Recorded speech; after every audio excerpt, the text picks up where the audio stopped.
suis Jean-Luc Romero-Michel, président de l'ADMD. Je suis heureux de vous retrouver pour le talk du lundi, notre rendez-vous sur la fin de vie.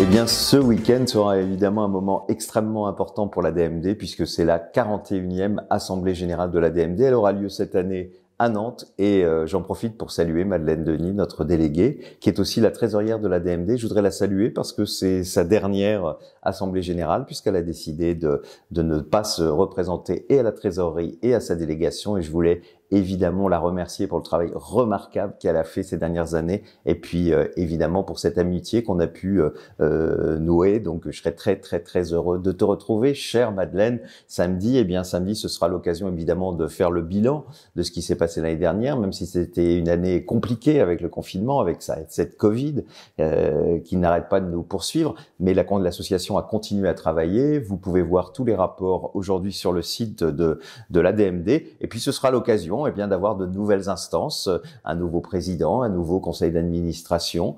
Vous pourrez suivre tout cela samedi prochain à Nantes et pour l'instant, allez sur le site de l'ADMD. Alors ce week-end, les jeunes de l'ADMD se sont rassemblés. Un petit salut à Benjamin et Maxime.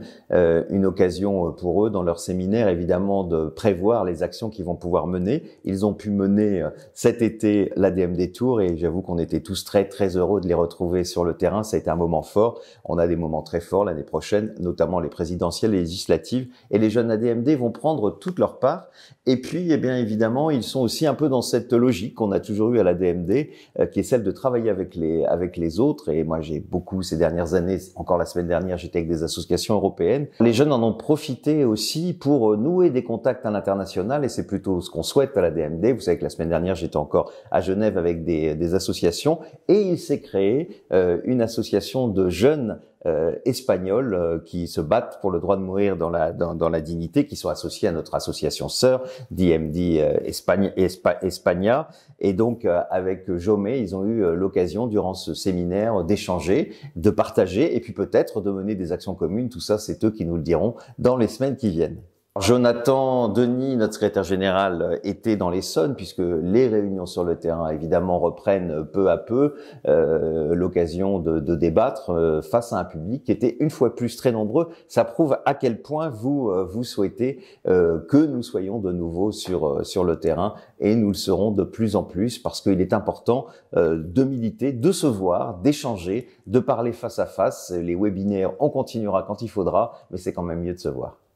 Alors j'accompagnerai demain Lynn Renault qui sera à l'Assemblée nationale pour interpeller les députés pour leur demander de voter enfin une loi sur la fin de vie aux côtés d'Olivier Falorni qui est à l'origine de cette proposition de loi qui pour l'instant est bloquée à l'Assemblée nationale. Se retrouveront des représentants des 11 groupes de l'Assemblée nationale pour accueillir Lynn qui va donc devant les médias les interpeller et je veux encore remercier Lynn Renault pour le travail fantastique qu'elle mène à nos côtés. C'est une immense militante de la lutte contre le sida et c'est une immense militante pour le droit de mourir dans la dignité. Je serai très heureux d'accompagner Lynn demain.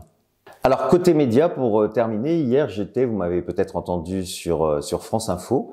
N'hésitez pas d'ailleurs sur les réseaux sociaux de l'ADMD, vous pourrez retrouver mon intervention sur mes propres comptes Twitter, Facebook, etc.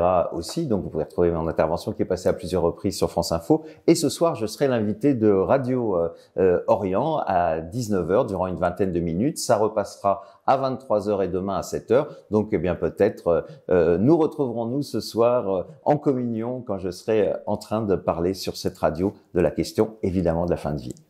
Voilà, c'était mon dernier talk du lundi en tant que président de l'ADMD. Ce talk, je l'ai voulu, je l'ai créé. Ça a été durant toutes ces années un moment extrêmement fort entre vous et moi. Mais rassurez-vous, ce moment ne s'arrêtera pas. Si mon ami Jonathan Denis est élu président de l'ADMD, nous continuerons à travailler ensemble et j'aurai l'honneur, la joie de vous retrouver avec lui ou sans lui régulièrement dans ce talk du lundi. Ce talk qui nous permet de nous adresser aussi à certaines et certains d'entre vous qui ne faites pas le pas d'adhérer dans une association mais qui partagez nos valeurs. Et je crois que c'est ça l'essentiel, c'est de partager ses valeurs et se battre pour qu'on ait évidemment une loi d'ultime liberté. En tout cas, en ce qui me concerne, évidemment, ce talk, j'y reviendrai régulièrement, rassurez-vous. Merci d'ailleurs pour tous les mots que je reçois ces derniers jours et qui me touchent énormément. À côté de Jonathan, je serai toujours bien sûr à vos côtés. Et puis n'oubliez pas le hashtag, le talk du lundi. Et puis on se retrouve, et oui, la semaine prochaine, mais je ne serai plus président de la DMD.